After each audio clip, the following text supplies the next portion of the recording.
Today, we're diving into a myth that's a little different.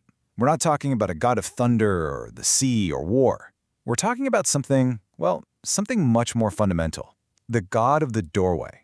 The god of beginnings and endings. Let's talk about Janus. You know that feeling, don't you? When you're standing right on the threshold of something new in your own life, looking back at everything that was while trying to guess what's coming next. That exact space, that in-between moment, that is the domain of Janus.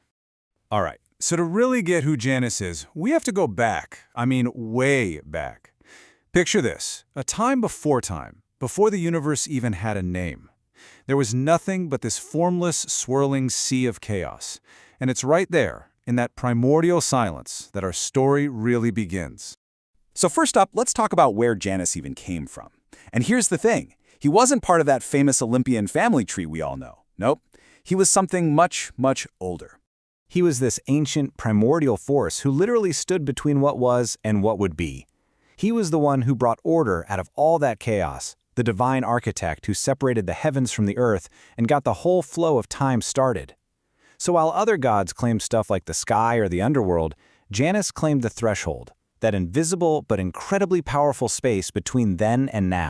And get this, the early Romans actually called him Divam Deus, which means God of Gods. Think about that. In a lot of their rituals, they would call on him first. Yeah, even before Jupiter.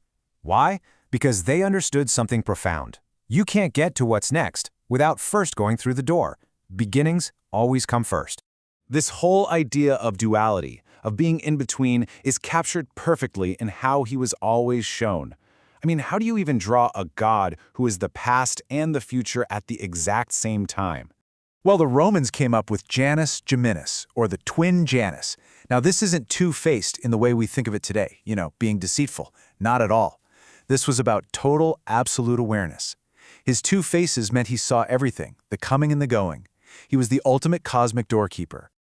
And the symbolism here is just beautiful. You've got one face, it's weathered and bearded, looking back on all the lessons of the years that have gone by.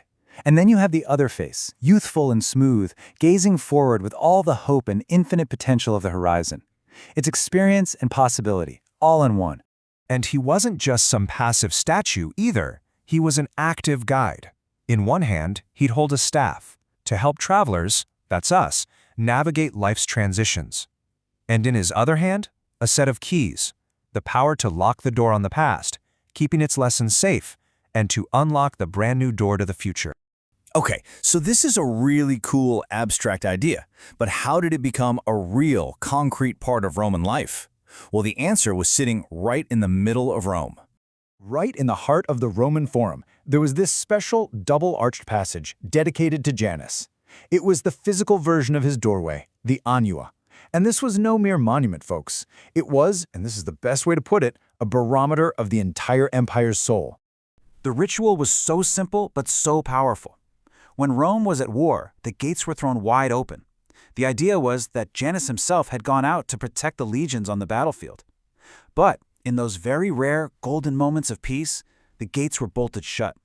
It was a sign that the god was home, and the empire was safe and prosperous within its walls. And Janus wasn't just for these big national moments. He was woven into the very fabric of their daily lives, into their concept of time itself. Romans would invoke him first thing in the morning, at the dawn of every single day. He presided over the calends, which was the start of every month. And of course, the first month of our own year, January, or Januarius, is named in his honor, to make sure the whole year starts off on the right foot. So beyond all the temples and rituals, Janus offers this really deep, personal philosophy. And it's captured just perfectly in a simple, timeless little story.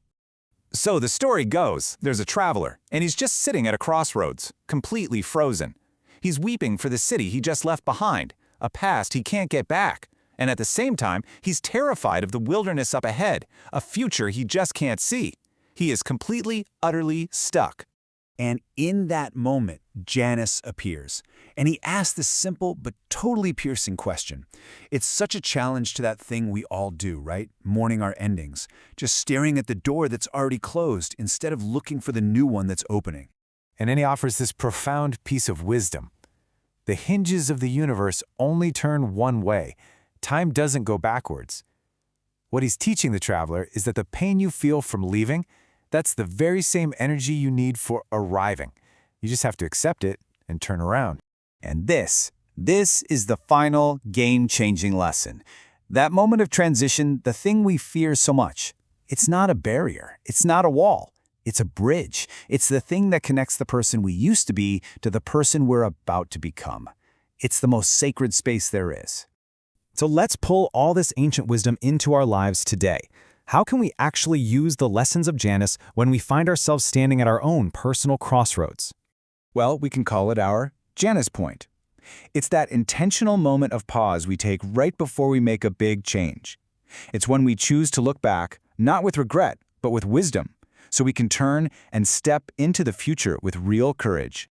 That parable actually gives us a really clear process, a kind of roadmap. Step 1, look back at that closed door, but do it with gratitude for everything it taught you. Step 2, turn around and face the unknown that's ahead of you with courage. And step 3, this is the most important one, stand fully in the doorway. Occupy the sacred now, because that is the only place you have any real power to act. What Janus teaches us, really, is that the past and the future aren't enemies fighting for our attention. They're just two sides of the same single moment. His wisdom shows us that to truly move forward, you have to have the wisdom to look back without turning around. So the question he leaves for all of us is, what doorway are you standing in right now? What's your Janus point?